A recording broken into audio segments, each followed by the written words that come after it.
I think we continue our discussion. So in the previous hour, we just discussed the the movement. What's really happening in the aerospace industry, move away from the conventional aircraft with conventional electrical power system, and towards more electric aircraft, which were using enable us to use smart grid concepts, which again due to the development of the partolics in the recent years, especially the wide bandgap devices coming to the market in the past 5 years. I just talked to Professor Alexandra and about the this common dispatch concept. If you look at the power quality issues, if you look at 5 years ago, the wideband gap or GaN device, it's not really that much of interest because the power level is not that much. The GaN device does not even exist. But if you look at the currently the GaN device, allow us to switch up to 300 kilohertz, which we achieved in Nottingham University. You have 300 kilohertz switching frequency. What we can do is you can inject or actively inject harmonics in the grid, which more like DC grid active filter. So we know the AC side, the active filter for the AC.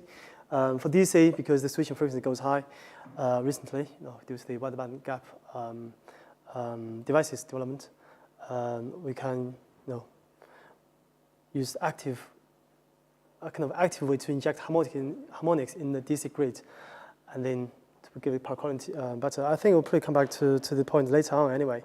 One of my students actually currently working in this specific area to inject harmonics into the DC grid to improve the power quality in the DC grid. To the second one. So we talk about the smart grids. So again, we just talk about in aerospace. Now we come back to the DC microgrids, which I think have most potential to be used in aircraft. This actually is this all slides actually is based on a book chapter we just written recently, published in the IET books together with Tomislav and Pat Wheeler as well in this book. So Professor Wheeler and Tomislav is the editor. So this is something. Sorry, I just look at my screen. So this is essentially kind of based on a book chapter we recently written from the University of Nottingham colleagues, myself, Professor Wheeler, and Professor Boczko. So just give you some ideas. Very quick overview of the DC microgrid, because I only got 30 minutes. We got tea break. If you're talking about the microgrids or the DC grids, we'll look at this control scheme we look at called hierarchical control scheme. Well, very difficult to pronounce. Anyway, so it's a multi-level control scheme, put this way. So from the bottom, it's called from the inner loop. I mean, this is a current loop or current loop in for each generator, each source.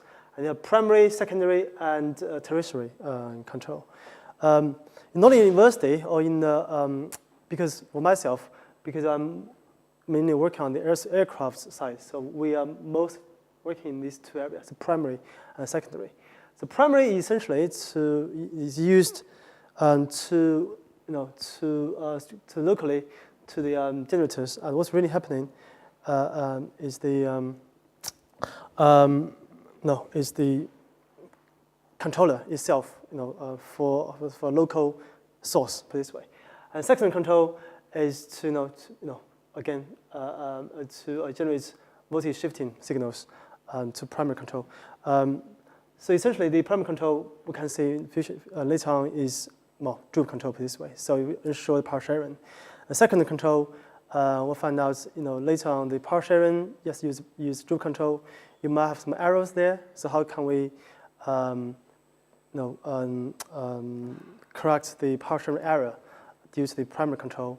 We look at how to shift the droop a little bit higher to ensure that the power sharing exactly what you designed and what you've got. Okay, and terrestrial control is when the microgrid interface with another grid, or even the electrical grids, national grids in the continent.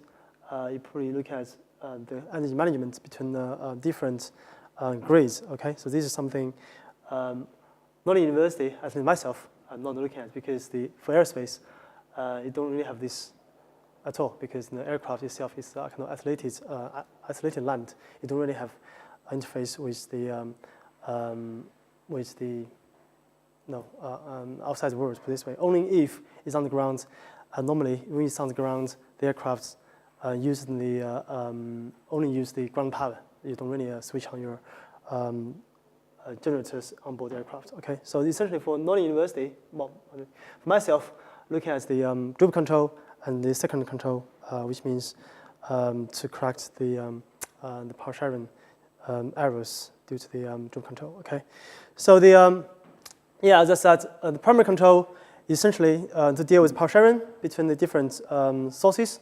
So for aircraft, as I said, you have multiple generators on board. And for the smart grid, of course, you have PV panels, wind power, renewable energy source, distributed but connected to the common bus. Okay, either DC or AC. But again, from my side, when looking at only DC, so when I talk about microgrids, I'll still refer to the DC microgrids. For AC, I'm not really interested. Yeah. Okay. So for the large scale, oops. Okay. Yeah, very confusing. Sorry. Yes. Yes. So for large scale microgrids, normally you control it remotely, and communication sometimes is not ideal because for large scale, you always have signal go in parallel with the power cable is probably not very ideal because you might have some measurement error. So for that case, the droop control is kind of very favorite methods because you just change your voltage and current based on the common DC bus voltage essentially, or common bus. Okay. The information available is only measurements from each source is the voltage and current on the DC bus. Okay, this is something I want you guys be aware of. So if you look at the droop concept, it's very simple actually. So it's this is the line between the VDC and IDC. Okay, so the relationship between the VDC and IDC is like is this kind of linear relationship. The droop concept is not new. I talked to Alexandra as well. So a lot of things in DC grid is very much originated from the AC grid. You look at the AC grid, the droop being used a time ago. In the very beginning, the original idea of droop control is from the AC generator essentially. And if you look at the droop in the AC, the relationship essentially is the voltage and the frequency. And here, in the AC, because you have active power and reactive power, so you have the frequencies control the reactive power, and then the voltage control the active power. And for the DC, you have no reactive power anyway, so you purely active power. So you actually also really have you have this kind of only one relationship here, so V to VO minus RD IDC. This RD we refer to as a kind of virtue resistance. The reason why we can view this as a virtue resistance is, well, mathematically, it's quite easy. Mathematically, if you draw a circuit, you basically got the DC power supply, so which is ideal voltage source, V0, and then connect to a resistor, and the output is the VDC. And the current to flow this resistor is the RD. is IDC. Okay. The reason we can do this is, okay.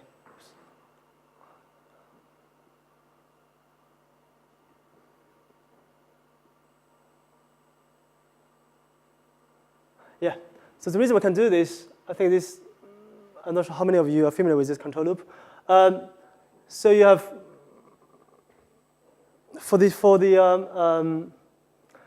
I mean, yeah, kind of formalize this. If this is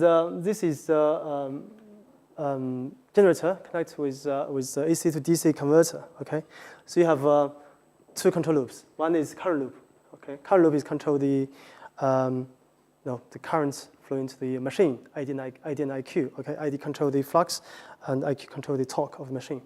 And then an out loop, you have VDC, so you have the this current loop to a power converter, and the converter connect to the DC link or DC bus.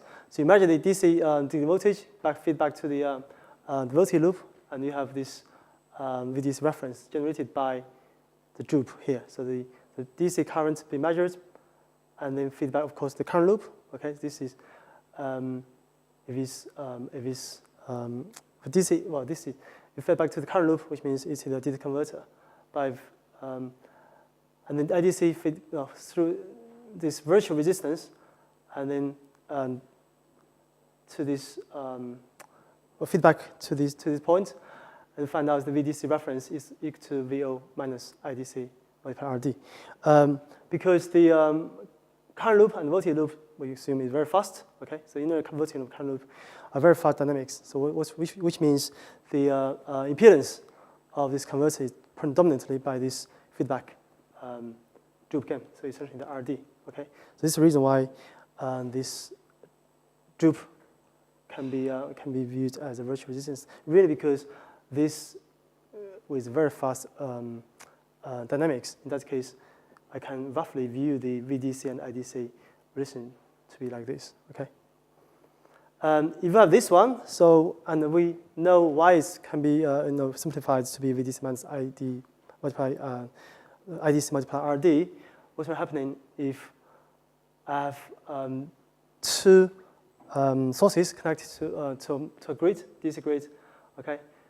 We supply a resistive load. What I find out, I just draw the two droop line, okay? So VDC, again, use this equation, VDC equal to, the linear equation. So we draw the RD1, RD2, if they are different, okay, for this droop, what we find out is the IDC and IDC1, well, these two current are measured locally, and then terminal reference is controlled between this droop line. Okay, so this will combine together and end up this VDC terminal voltage will be equal to IL or VL. Okay, and they find out actually the two sources supply the current to the load. They spend different efforts to supply the loads. I think it's difficult to figure out this, but if you draw the circuit in this way, it's much easier. So essentially, the VO1 and VO2 is exactly is the VO here. Okay, if we have VO1 and VO2, they're equal to VO, and the RD1, RD2 is the virtual resistance, and this is the load itself. Okay, so once we find out, of course, with different RD and R2. The power sharing between this power supplied from this source will be different. But if you have RD and RD1, RD2, they're equal, of course, these two sources will share the loads equally. Okay, so if you don't understand, it's difficult to understand that way. I think this is the best way to understand how this droop control works. Okay, with multiple sources. Essentially, it's like a voltage source connected with virtual resistance. Okay. If there is no virtual, if the RD1 and RD2 they are zero, which means nearly zero, what's really happening is very small difference of this VO1 and VO2 will become resulting in a very large circulating current between these two sources, which is not ideal. Okay. Another thing is the stability issues. As I said, this droop gain essentially, this the slope of droop gain is actually have huge impact on the stability issues of the system. This is why you have always come up kind of allowed maximum allowed voltage deviation need to be considered, and this because really due to the stability consideration. Essentially, this delta V should be limited in different when you design your microgrid, you need to have to think about this deviation. Okay, this is the concept of this droop. Okay, I think yeah. Do you have any questions, by the way, for this concept? No? If it's clear, I think just go on, keep going. So there are droop strategies. I think there are mainly four type of droop strategy. Okay, it can either be IV, so we see the voltage mode control, voltage mode droop control. So which means the voltage reference is given by the droop characteristic. So you have the current feedback to the droop, and then and the VDC is given out. Reference is given out by this droop character. Okay, or you have the another way called current mode droop control, which means the current. So this is IDC reference to the controller of the partolycs. And then for the voltage mode control is the VDC given to the partolycs controller. Okay. Correspondingly, actually, of course, current is essentially the power. So you kind of change this kind of VI characteristic to be a VP, or this IV characteristic to be a PV. Okay. But these two, I'm not going into very detail of these two because most of the research we work on is this voltage mode or current mode droop control. Okay, these two main concepts. If you go into more detail, this is the current mode. Okay, because the current reference is given by this droop characteristic. Okay, so I think there are lots of people define this droop in different way. But for what we are defining, the current modes or voltage modes, we refer to the IDC reference. Okay, if the droop give you the current reference, we see the current mode droop. If it's this droop give you the voltage reference, we see it's voltage mode droop. Okay, so this is the concept. I think you should, when I say voltage mode or current mode, you should be aware of what I'm talking about. Now, I'm talking about current mode, which means the current reference given by the droop. If it's a voltage mode, I see the voltage reference given by the droop. Okay. Of course, you see after that you all have an internal current controller. Okay, this is what I in the very beginning. The bottom layer. This is called the localized controller. Okay, inner loop, which means the current loop. Okay, this is what in the very beginning of the triangle, the bottom layer is in the inner loop. This is exactly what I'm referring to. And the second primary control is the droop. Okay, this is primary. And afterwards, of course, secondary, which we'll discuss later, and then afterwards will be the tertiary, which is even higher level. Okay.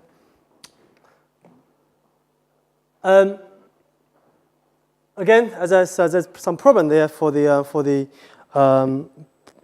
using primary control using droop, and the problem is come to this deviation of the V0, so open loop voltage. This can be from the measurement. The measurement errors, okay, of the current and voltage sensors.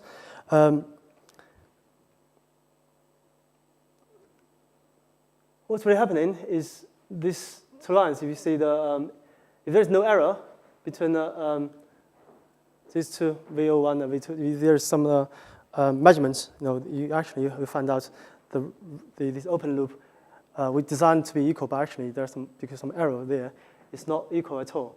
So we find out if here the droop have some initial value difference, even they have the same design, the same droop gain, want to share the power equally, but what you end up with, they really not shared equally because this error there. So you find out for the large droop, the I1 and I2, you have the smaller error, but if you have a small droop, which means a more stiff system, you have a bigger error there. So what's really designed for to share the power equally, you end up something totally different. Okay, this is due to the measurement error. Another one is the impedance of the cable, because we design the system.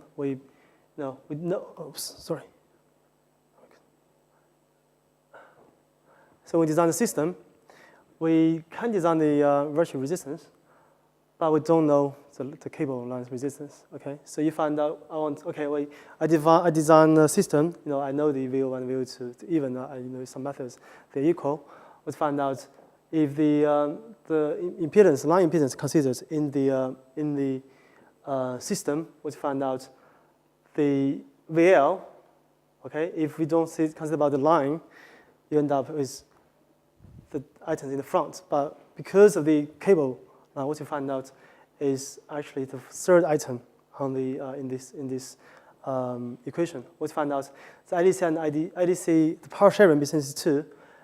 If I design to be I want to be sharing to be RD1 over RD2, what you end up with actually is you have small items behind.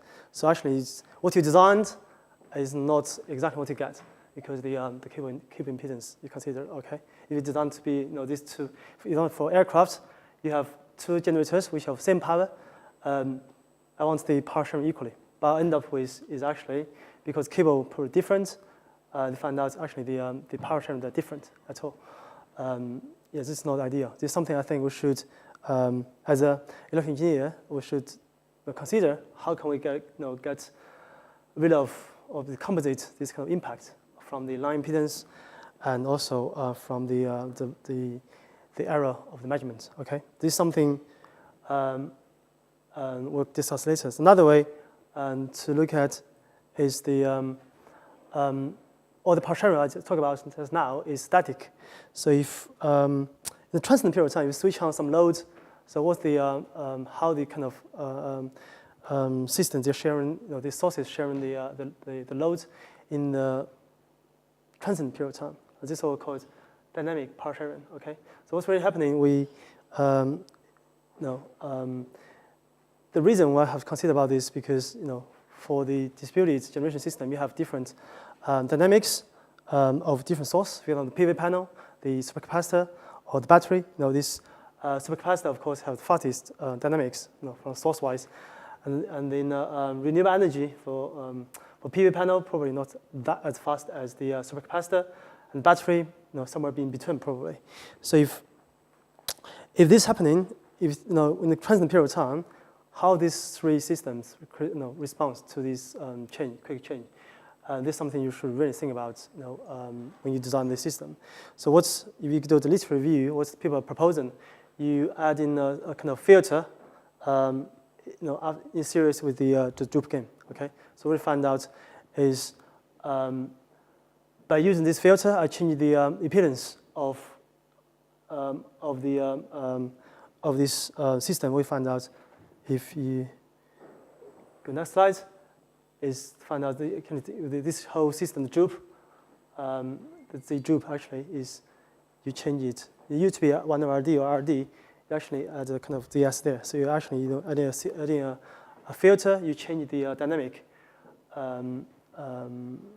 impedance for this system, which is quite interesting. So for that thing, what we can use is for very high, very fast.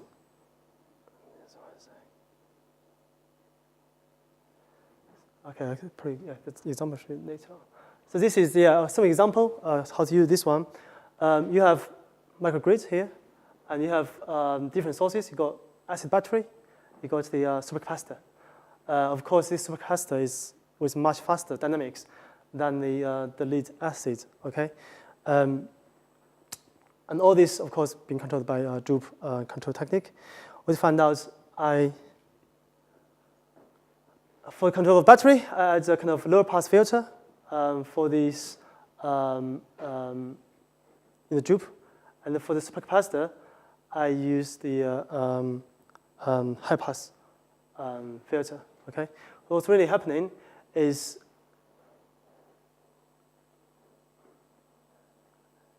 for the battery, when this the bandwidth is too high, essentially just cut off. Essentially, the power from dynamically, the power from very high dynamics, high dynamic load, the battery actually produce will supply less power compared with the supercap. Okay, the supercap most likely will supply the power with very fast transient for the very fast transient loads, and for the battery, only if the bandwidth or the dynamics is within the omega c area. Okay, so this is why, as a way to separate different sources. Okay, using the Joule control. This is something probably you guys, some of you probably already know, but I mean, for people who are just new to the smart grid, this is something I want to share with you. So this is one way to separate different sources. Okay, using when you use the Joule. Okay, to the power sharing, because as I said, the different supercapacitor, battery, they have totally different dynamics, and you have considered about this when you do the Joule design. This is something very interesting to look at. You look at the diagram here. So this is the way for Joule gain, so Joule control design essentially. So you look at the supercapacitor. So it's actually, as I said, the impedance is going to increase, and then the battery is only start from only supply power in this low frequency area, and then the battery is the capacitor is supplying power to in high frequency area. Okay. So this is just talking about power sharing between different loads, and we talk about in the steady state. There's some error there, and we as I said, we probably look into the secondary control technique. Well, you look at this how it compensates this error in another level. So the secondary control, as I said, is the target is to look to restore the DC bus voltage deviation caused by this primary loop control, the errors. This can be implemented in two ways: either in locally, this is why we call it distributed control technique, or integrated in tertiary control level. So in that case, is more we call it centralized control. So the distributed control and centralized control, actually we define this in this secondary control level. Okay. So for this is centralized way. Okay. So centralized approach. What you want to find out, you have common DC bus here, and then this common DC bus sends the signals from VDC common DC bus to the upper level. Okay, second level controller. Okay, so you find out this VDC. You have the VDC reference receive from in the secondary control level, received from tertiary control level, and then compare with the feedback from the main DC bus, and it generates kind of delta V, so which is used to compensate the error, due to the either the line impedance, or the measurement error in primary level. Okay, so they have this delta V as compensate to the primary control. So you see this delta V feed to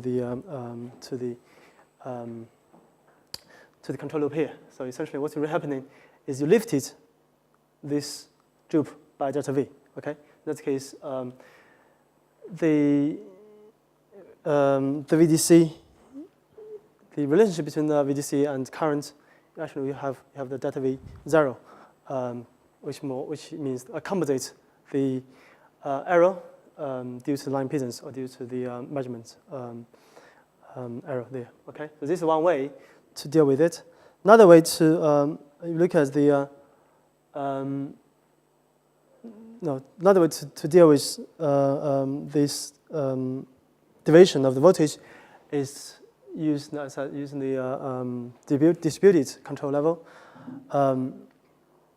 What's really happening? I have the secondary control is instead of centralized, is more distributed. So essentially, it is in the device locally. So you see this converter, okay? So 3 converters. Actually, I have the ACS. This ACS is standing for the average current sharing technique. We'll talk about this later. So essentially, for the distributed control, this kind of approach to compensate the voltage deviation, I have this average current sharing technique, and this technique, or this embedded into each controller. Okay, so how this works. So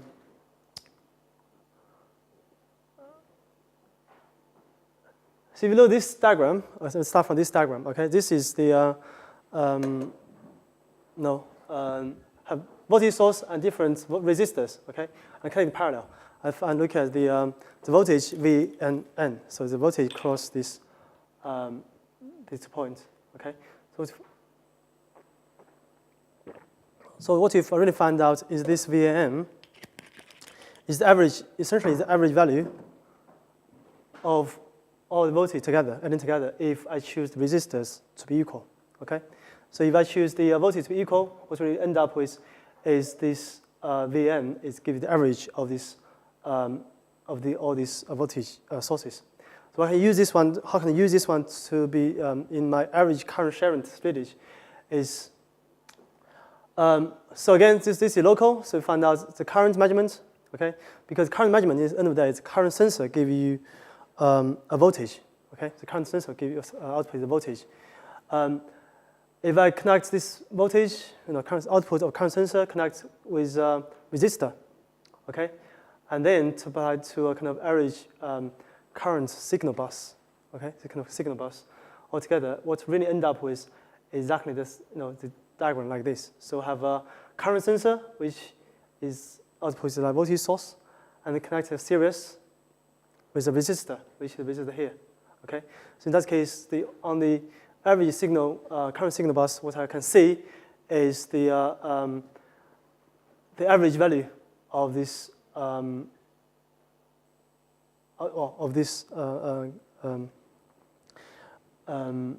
the voltage here. Essentially, the voltage, because the voltage itself is reflecting the current. So essentially, what you end up with, you can get the average current. Okay, this is shown here. So because the average voltage, end of the day, because current sensor are reflecting the average current. So I get this average current and then multiply some kind of compensation term and input into this controller. Okay, so this is why how you compensate this deviation using this locally, so the distributed approach. So you put this compensation term locally. Okay, so we essentially get the local current, and then add in a pass-through resistor, and then have all the resistors if the resistors all equal. So end up with average current, okay, or average voltage, which reflects the average current, and then I multiply by K, and then kind of gets a compensation term to my primary control loop. Okay. But the problem for this method is you have this signal come out resistor, and then go away all the way with the power cable. So the problem for this one is I probably cannot go very long distance, because if you go very long distance, firstly, this energy will on the signal bus will be reduced, And also, because it goes with the power cable, so there might be some EMI issues. The signals might have some errors due to this kind of impact from the power cable. So another way we look at is using the CAN bus. So same concept is the same, but only difference now is the current itself. Instead of using current sensor and then using analog signal, I use digital signal. Okay, so essentially what's happening is the current here measured, and then I normalize this current.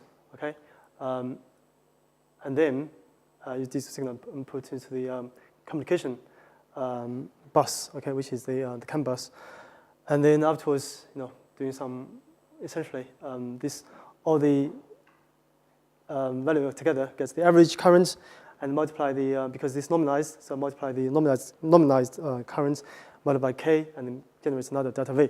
So you look at the structure-wise, only this lot is different, and they're using the digital links, using CAN bus, compared with the one before. They're using analog signals. Okay. This is more reliable, and this is what we're currently doing in Northern University. So we try to use the CAN communication to achieve this power sharing to compensate this voltage deviation in our droop strategy. Essentially, we have some hardware. I'll probably show you some pictures of hardware on Thursday, because I just asked my students to do some photos for me actually yesterday, because I found I didn't got any photos of this cabinet we built up recently. Okay, so this is secondary control. So essentially, as secondary control is mainly accommodates the errors, due to primary control. Either due to the line impedance or due to the current or voltage sensor. Sorry, yeah. So another level is tertiary control. As I said, we don't. As minutes myself, I don't really look into this level control because for aircraft application, it's very rarely we use this one. But the concept is quite easy. It is DC microgrids, but of course interface with another microgrids or with the upper level grids. What's really first thing you have to do when you do this tertiary control is how can we connect these two grids together? Okay, for DC grids. For DC grids, if you look at control sequence, you must have this kind of bypass switch. Okay, so before we start to connect with each other, you should make sure that this DC grid, VMG, and this DC grid, the voltage is in a allowed difference level. Okay, so what's really happening is this secondary control layer, so they have voltage reference select to be VDC. So in that case, I make sure that the VDC and this VMG, the microgrid, is roughly the same. Okay, as when it is the same, I switch on this switch. At the same time, this VMG reference will switch to the controller here. Okay, so in that case, all these microgrids will be like a current load for the upper layer microgrid or upper layer grid. Okay, so this is how we can connect this microgrid to the upper grid, so another microgrid or the upper level this grid. Okay, and then for control wise.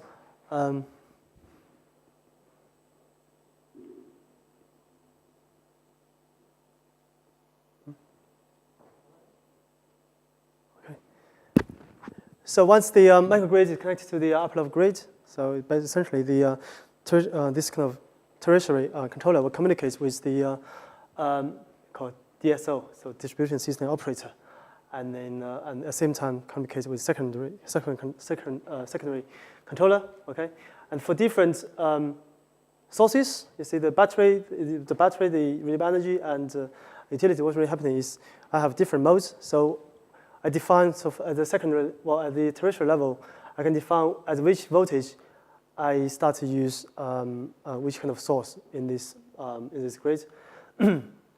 Phenomenally here, if it beyond in mode 1, I just use the renewable energy. So and then the battery will be charged and the utility grid will not be used. Okay, but if it's between this in mode 2, I mainly use the battery. Okay, and at the same time, the renewable energy will be used in the MPPT operation range. And most three, I mainly use the utility grid to supply my microgrid. Okay. And of course, for this allows us, for the tertiary, of course, allows us to have flexibility to change the mode.